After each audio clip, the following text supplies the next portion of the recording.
Hello കൂട്ടുകാരെ, നമ്മുടെ YouTube ചാനലിലേക്ക് എല്ലാവർക്കും സ്വാഗതം. അപ്പോൾ നിലാവിൽ എഴുതിയ പ്രണയം പാർട്ട് 4 നമുക്ക് തുടങ്ങിയാലോ. ഒരു രാത്രി മുഴുവൻ ആർക്കും ഉറങ്ങാൻ കഴിഞ്ഞില്ല. ആ കത്തിലെ വാക്കുകൾ എല്ലാവരെയും ഭയപ്പെടുത്തി. രാവിലെ തന്നെ ആദിത്യൻ വീണ്ടും നന്ദനയുടെ വീട്ടിലെത്തി. എല്ലാവരും അവനെ കാത്തിരിക്കുകയായിരുന്നു. ഇനി പോലീസിനെ അറിയിക്കാം, ആദിത്യൻ പറഞ്ഞു. പക്ഷേ ഏട്ടൻ തലകുലുക്കി. ഇപ്പോൾ വേണ്ട, ആദ്യം കൂടുതൽ തെളിവുകൾ കണ്ടെത്തണം, അദ്ദേഹം പറഞ്ഞു. ആദിത്യൻ വീണ്ടും ഡയറി തുറന്നു. അപ്പോൾ അതിനുള്ളിൽ ഒരു പഴയ ഫോട്ടോ കണ്ടെത്തി.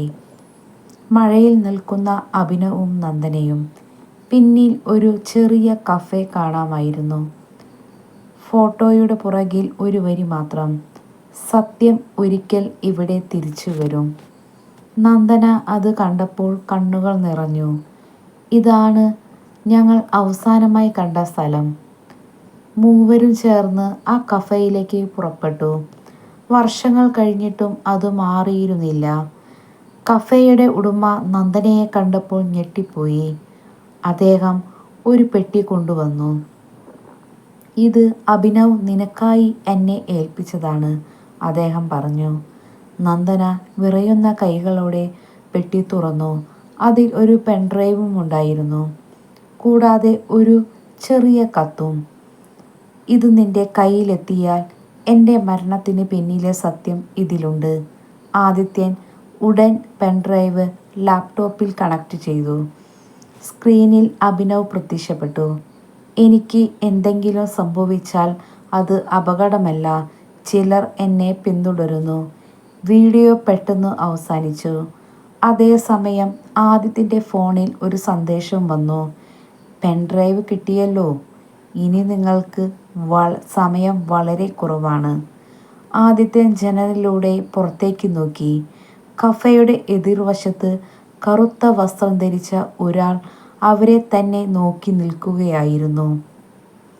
കഫേയുടെ എതിർവശത്ത് കറുത്ത വസ്ത്രം ധരിച്ച ഒരാൾ അവരെ തന്നെ നോക്കി നിന്നു.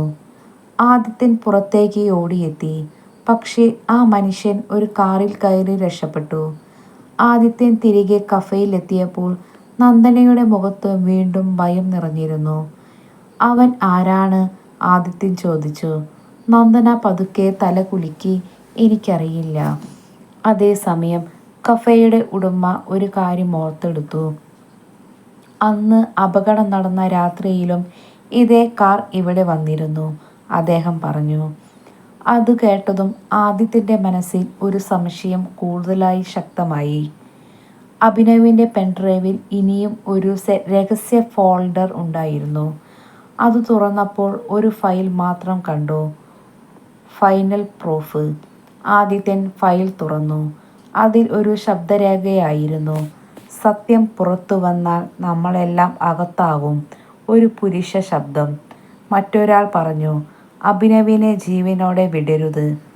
ആ വാക്കുകൾ കേട്ടതും എല്ലാവരും ഞെട്ടിപ്പോയി. അപ്പോഴേക്കും വീണ്ടും ഒരു അപരിചിത നമ്പറിൽ നിന്ന് കോള് വന്നു. ആദിത്യൻ കോൾ എടുത്തു. സത്യം അറിയണമെങ്കിൽ ഇന്ന് രാത്രി 12 മണിക്ക് പഴയ പാലത്തിൽ വരൂ.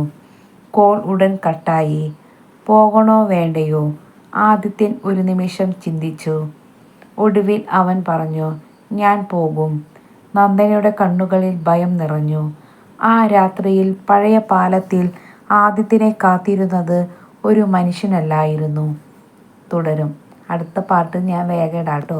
അപ്പോൾ വീഡിയോ ഇഷ്ടമായാൽ ലൈക്ക് ചെയ്യാനും കമൻറ്റ് ചെയ്യാനും സബ്സ്ക്രൈബ് ചെയ്യാനും മറക്കരുത്. Okay, bye.